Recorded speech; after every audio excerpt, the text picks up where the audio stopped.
Então vamos lá, boa noite a todos, sejam bem-vindos. Eu estou anunciando um curso que eu vou dar proximamente, que se chama Formação da Personalidade. Será quando vocês têm, lembra a data? 18 a 23 de maio. Porém, na aula de hoje eu gostaria de anunciar alguns temas que serão explorados com mais profundidade durante esse curso. Não são exatamente os mesmos temas, mas são coisas que têm a ver.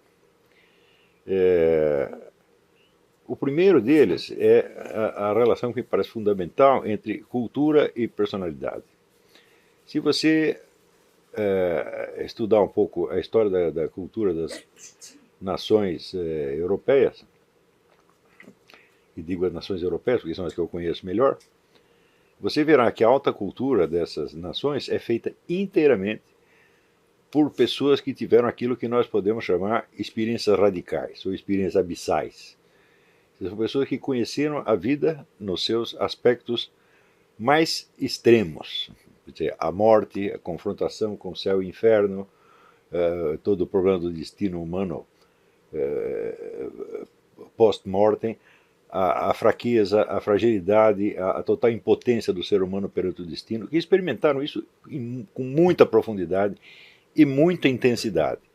Você não vai encontrar uma única grande cultura que tenha sido feita com experiências superficiais ou imitativas.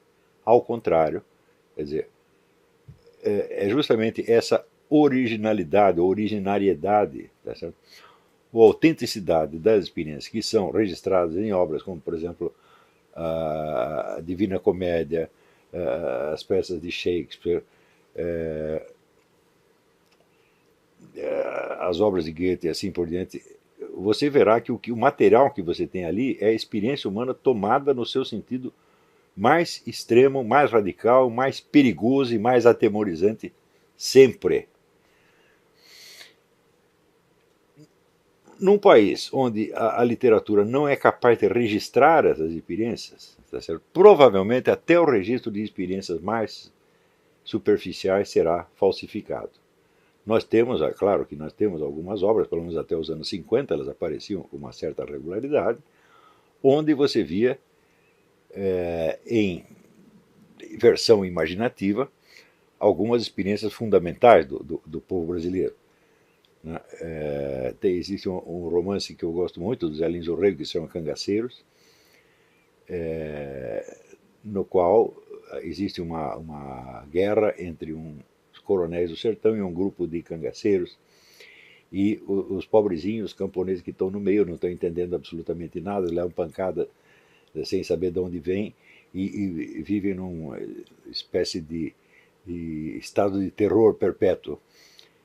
E tem um casalzinho novo, que é um deles, que são os personagens principais. Eles acabam se salvando porque aparece ali um cantador de feira, que é um velho cego, tá certo?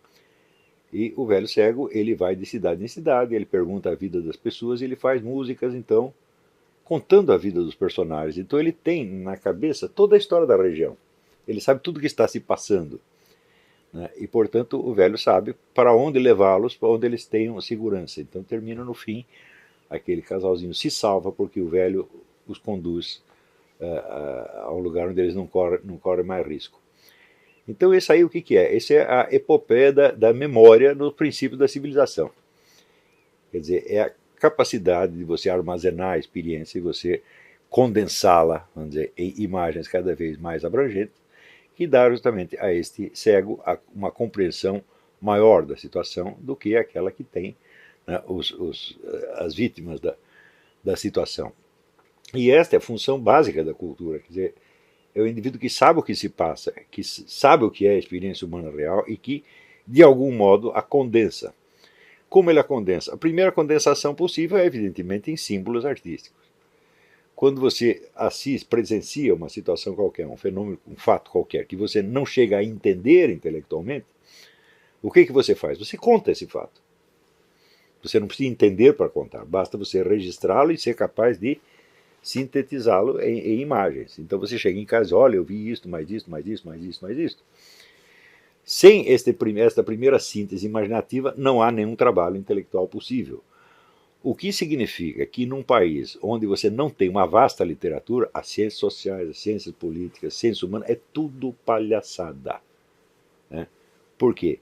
Vão simplesmente usar conceitos científicos já prontos, estereotipados, de um lado, e a realidade bruta dos fatos do outro. Eles não têm aquela síntese intermediária, então não conseguem pensar simplesmente. Então o que você vai ver são só estereótipos onde não há um discernimento efetivo das situações. Ora, todos nós sabemos, e eu já tenho assinalado muitas vezes em artigos, em aulas, etc., que a literatura brasileira desapareceu. Agora nós vemos alguns sinais, sobretudo na poesia. Eu vou contar para vocês, eu não li ainda um único romance que preste. O pessoal vive me mandando romance, eu nem vou citar o nome, não tem nenhum que preste. Por quê? Os indivíduos não são capazes, não têm linguagem suficiente para registrar a sua experiência real, nem mesmo no seu aspecto mais superficial, que seria puramente sociológico. Quanto mais experiências mais profundas. Então o que que faz? Começa a conceber grandes ficções intergalácticas, personagens extraplanetários, ficção científica, etc, etc. Isso é um sinal de impotência.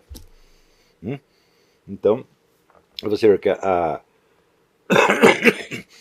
ficção científica ela só funciona quando ela é produzida, primeiro, por pessoas para as quais a ciência é uma experiência cotidiana.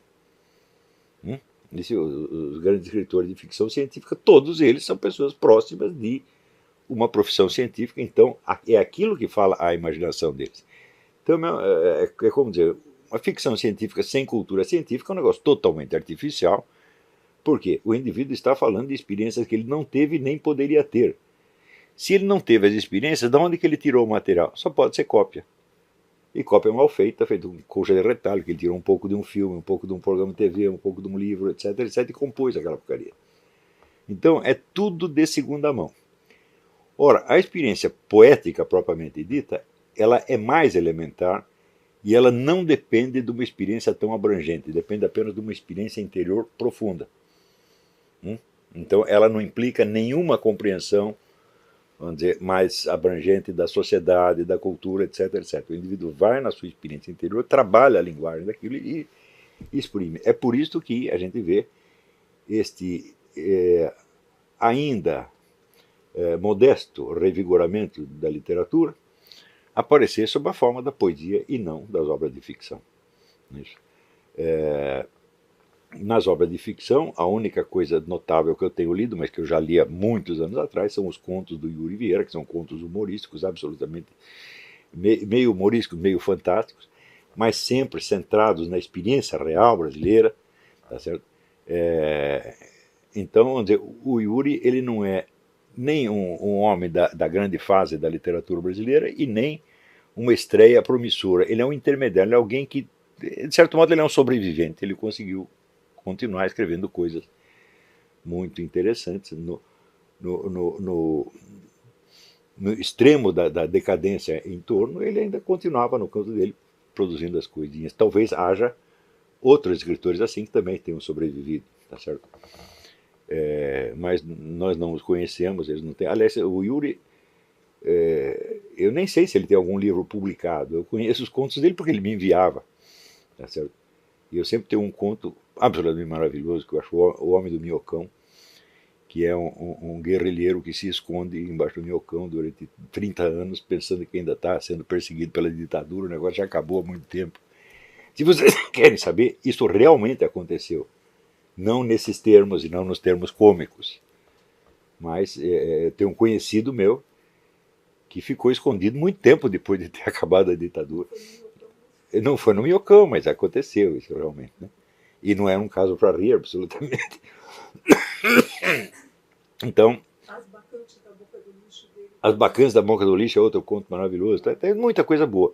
Mas é um caso isolado e completamente atípico. De modo geral, a literatura de ficção acabou. E os romances que tem me enviado são muito presunçosos e bobos, no fim das contas. Se você me enviou algum, é de você mesmo que eu estou falando. Não tem um que preste. Né? Mas na poesia nós temos, por exemplo, esse Érico Nogueira e o Adrilles Jorge. Eles têm produzido coisas de altíssima qualidade, altíssima mesmo. Quer dizer, são poetas de verdade, eles não estão brincando. Né? E no caso do Érico Nogueira, ele tem um livro, um estudo sobre poesia grega, que mostra, vamos dizer, a profundidade do trabalho que é necessário para fazer um grande poeta. Um grande poeta não sai assim, sem mais nem menos. Você tem que trabalhar muito, você tem que conhecer a linguagem profundamente, e você tem que conhecer a tradição poética, que ele conhece perfeitamente. O Adrilles, eu não sei qual é a medida da cultura literária dele, mas pela produção a gente vê que ele sabe o que está fazendo, ele sabe com que ele está dialogando. Mas, quer dizer, como se faz um grande poeta? Se faz como se fez o Bruno Tolentino. O Bruno sabia de cor a poesia de uns 4 a 5 países. Você falava de Baudelaire para ele, ele recitava 5 sonetos de Baudelaire. Falava do John Butler Yeats, William Butler Yeats, ele recitava também, e assim por diante. Né? Então, foi absorvendo a cultura poética que ele se transformou no que ele era. Então, fazer um grande poeta é um trabalho enorme. Tá certo? Então, mas nós já começamos a ver esses frutos. Para surgir um renascimento desse na literatura de ficção, é preciso algo mais. É preciso alguém que tenha todo esse treinamento, ou seja, que conheça, que tenha lido romances e contos de 1000 autores, sei lá, que absorva a técnica de cada um, o vocabulário de cada um, que conheça a língua portuguesa na sua funcionalidade. Quando eu conhecer a língua, significa o seguinte: um escritor ele tem que prestar atenção em cada palavra. Prestar atenção dela no sentido semântico, no sentido psicológico e no sentido de comunicação. Ele não souber pesar cada palavra, qual é o valor semântico dela, como é que ela vai atingir o seu ouvinte, o leitor, ou seja, que impressão ela vai dar neste ambiente sociológico, no outro. Tudo isso tem que ser calculado, cada palavra. Eu recomendo muito o estudo das obras de Flaubert, das obras da vida do Flaubert, que foi o indivíduo que talvez no século XIX mais desenvolveu esta arte de pesar cada palavra antes de escrevê-la.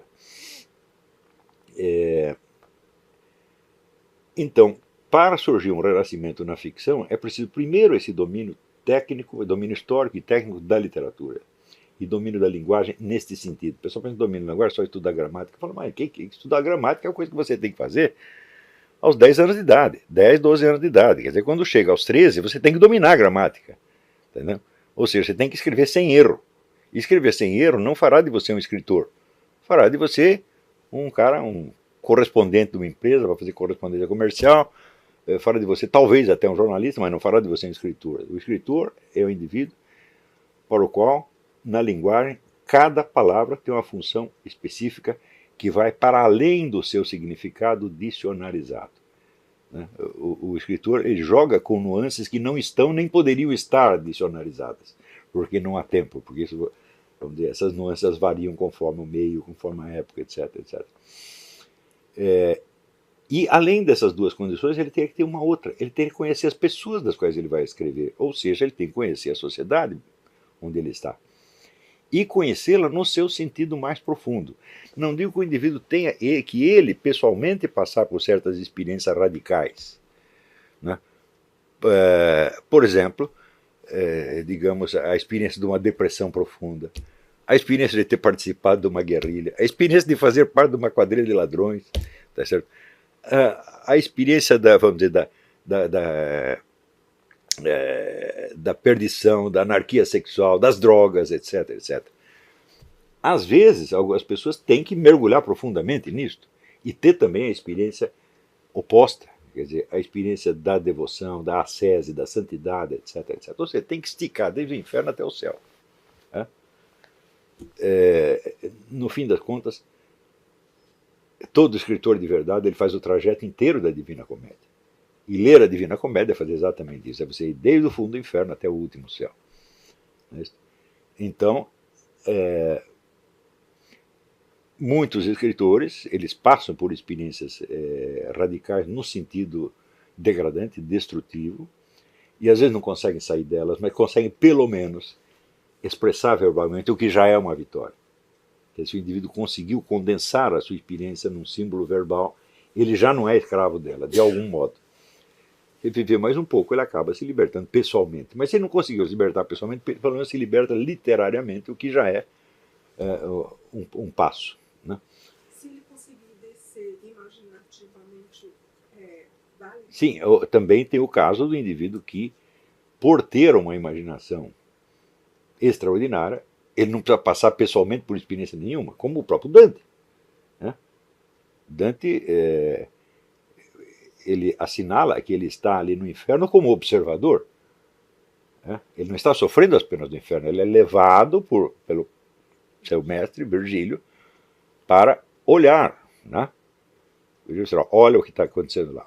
Quer dizer, a experiência do Dante é puramente visual, o que significa que ela foi vivida inteiramente em imaginação, sem a contrapartida muscular, epidérmica, etc, etc. Ou seja, sem o sofrimento. É um sofrimento intelectual, um sofrimento cognitivo imenso. Na verdade, se ele tivesse que passar por essa experiência fisicamente, ele não aguentaria, evidentemente. Então, vamos dizer, o poder da imaginação do Dante e a sua abertura aos extremos da experiência humana lhe permite vivenciar toda esta imensidão de sofrimento como um sofrimento cognitivo, como um sofrimento intelectual, sem ele ter que passar pessoalmente por isto. Mas nem todos somos Dante. Não é isto? Então, na maior parte dos casos, o círculo de experiência do indivíduo, quando ele ultrapassa um pouco a esfera da banalidade cotidiana, ele vai para baixo, não para cima. Não é isso? E isso significa que esta criação de um artista narrativo, ela tem uma estrutura semelhante às das iniciações, onde você tem uma preliminar descida aos infernos, como Dante teve, e depois você sobe. Então, da descida aos infernos você jamais escapa. Tá certo? Se você é um sujeito santo, então você vai vivenciar a descida aos infernos através do pecado alheio, que você vai aguentar em quantidades monstruosas. Não é isso? Então, você vê, por exemplo, o caso do meu amigo, né? Não vou dar o nome, acho que não devo dar o nome, que está envolvido há 40 anos numa luta anti-aborto. Né? O número de casos de aborto que ele já viu, o número de crianças mortas por nada que ele já viu, o número de mães desesperadas. Eu não sei como ele aguenta tudo isso aí. Então, ele não está fazendo aborto nenhum, ele não tem culpa nenhuma daquilo, mas ele carrega esse peso, e por isso ele conhece essa dimensão da existência. Você pode conhecer essa dimensão mais infernal da existência permanecendo inocente e simplesmente sofrendo o impacto dela. Você pode ser vítima, tá certo? Então você pode sofrer a perseguição, sofrer a violência, sofrer a humilhação sem ter culpa nenhuma, mas você está conhecendo o mal de perto.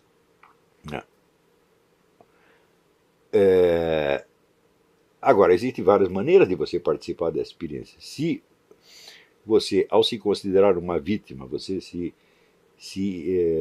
isola cognitivamente daqueles que estão lhe fazendo o mal, você não vai aprender absolutamente nada.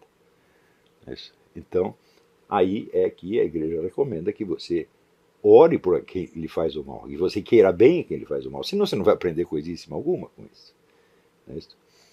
Quer dizer, quando lhe fazem o mal, a primeira coisa que você tem que entender é que você poderia fazer a mesma coisa, e que é por uma sorte que você não está fazendo, que você está, em vez disso, você está padecendo inocentemente.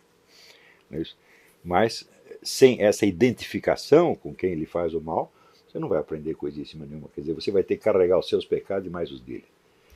Isso aí é uma forma de você se aprofundar na experiência sem você se sujar pessoalmente.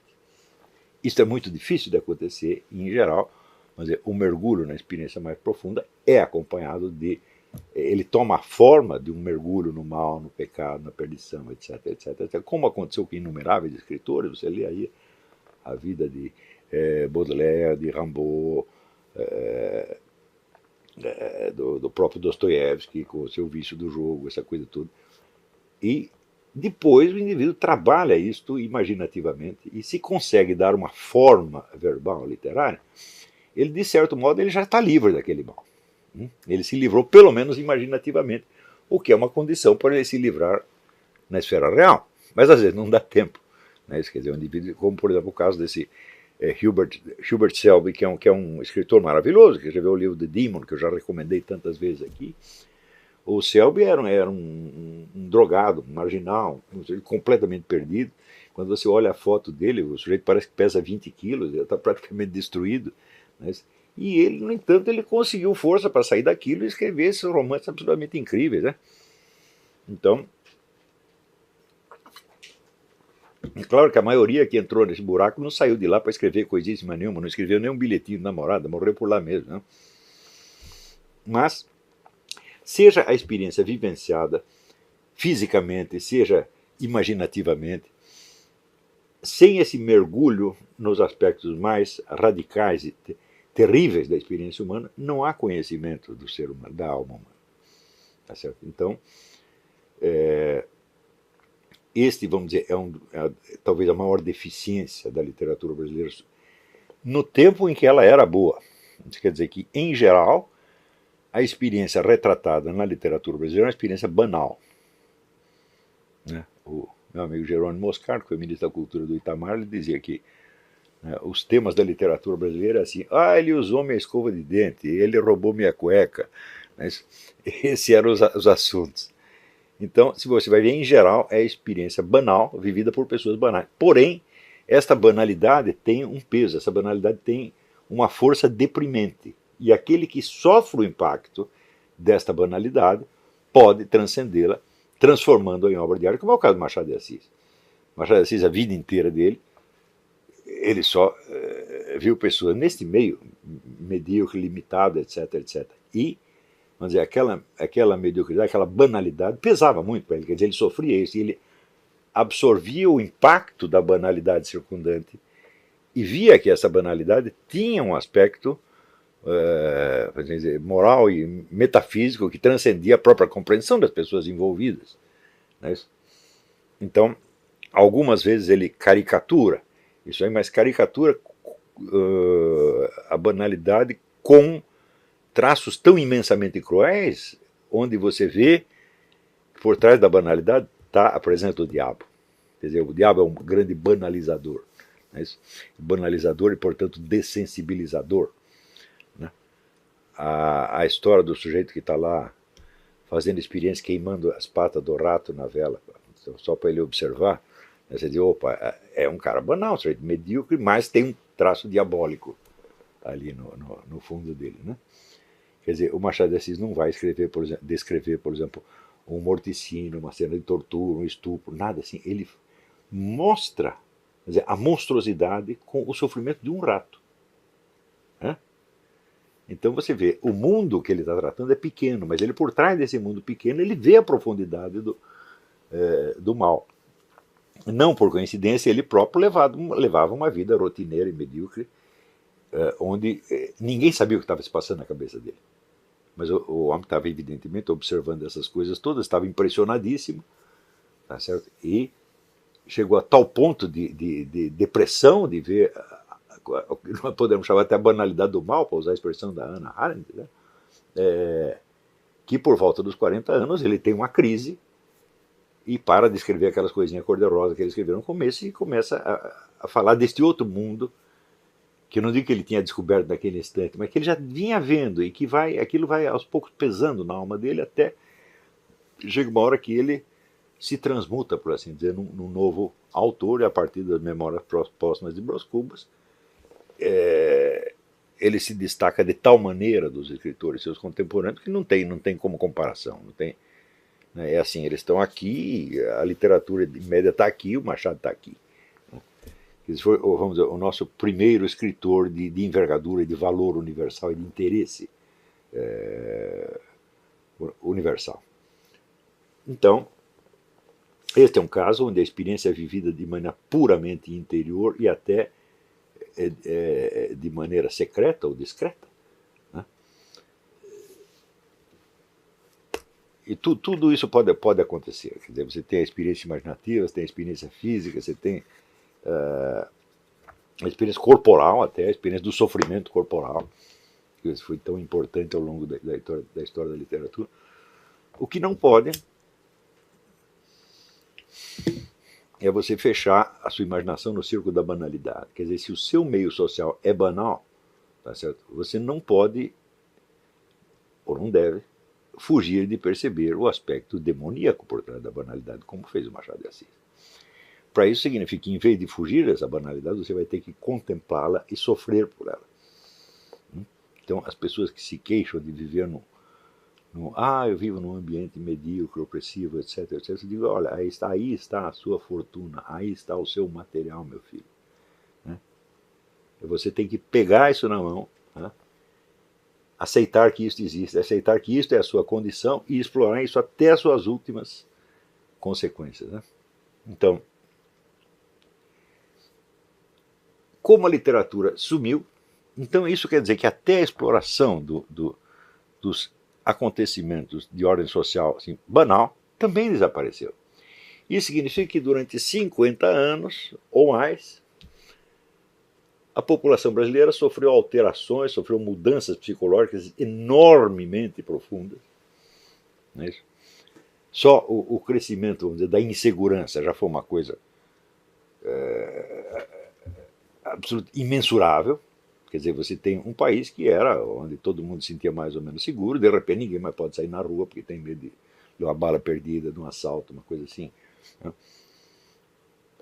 Só essa experiência jamais foi descrita na nossa literatura. Faça a seguinte pergunta, como é que a vida de uma família medíocre, né, dos anos 60, como é que essa vida vai mudando à medida que o ambiente de insegurança começa a atemorizá-los, irritá-los, etc, etc. Isso não foi documentado em parte alguma. No entanto, você vê alguns documentos sobre a vida de marginais, bandidos. Por quê? Porque isso também é um estereótipo da literatura brasileira. Você prestar atenção no lumpenproletariado como se o lumpenproletariado fosse o povo. Claro que é mais fácil você descrever o lumpenproletariado do que o povo. Né? Porque a conduta do lumpenproletariado é a conduta padrão. A criminalidade é repetitiva por sua própria natureza. A criminalidade está toda catalogada no Código Penal. Não há crimes não descritos. Tá certo? Portanto, na medida que você veja um escritor que nasce na classe média ou classe alta e que lança os seus olhos de preferência para o lumpenproletariado, para os bandidos, etc, etc, ele já está mostrando a sua total impotência de dizer alguma coisa sobre o seu ambiente real. Não é isso? E aqueles que conheceram efetivamente de perto o ambiente da criminalidade, a maior parte não tem ânimo para descrevê-lo. Tá certo? Então, em geral, a descrição é feita por pessoas de classe média, por estudantes, por pseudo-intelectuais, que vem já com uma ideia estereotipada, já vem com uma interpretação pronta da história, já equaliza tudo em termos de, formula tudo em termos de luta de classe e cria aqueles estereótipos absolutamente imbecis. Quando você tem, vamos dizer, novas campanhas sociais, tipo gaysista ou feminista, etc, etc, é só você aplicar os estereótipos, sai ali um monte de enredo. Né? Você bota ali uma pergunta, sai um monte de enredo automaticamente, né? É o negócio que falou o Janine. Um menino sensível que sofre bullying na escola porque ele é um pouco efeminado. Né? Efeminado não quer dizer que é gay. Um pouco efeminado é o próprio Janine, que não é gay. Tá certo?